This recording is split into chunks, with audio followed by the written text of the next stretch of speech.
The hex bar deadlift is a shite exercise in my opinion because the range of motion is so short.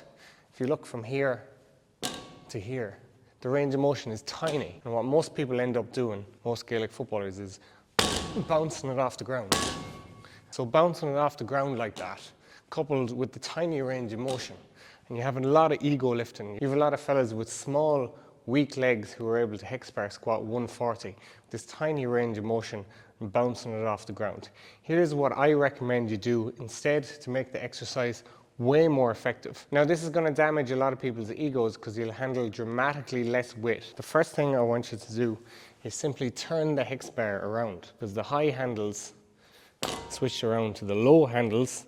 It's going to give an extra few inches range of motion, and that's going to make a huge difference. Second thing I want you to do, place a wedge underneath your heels. That's going to increase the range of motion even further, and it's going to make your legs work way, way harder. So now your hex bar deadlift is going to look a lot more like this.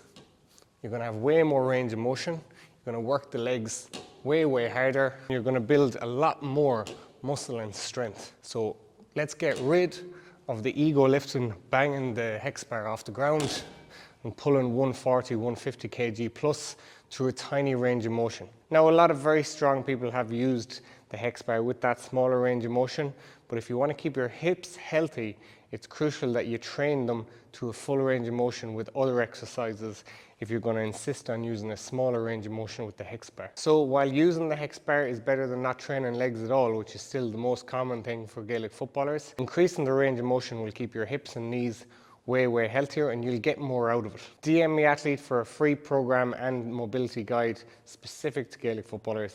Let's go.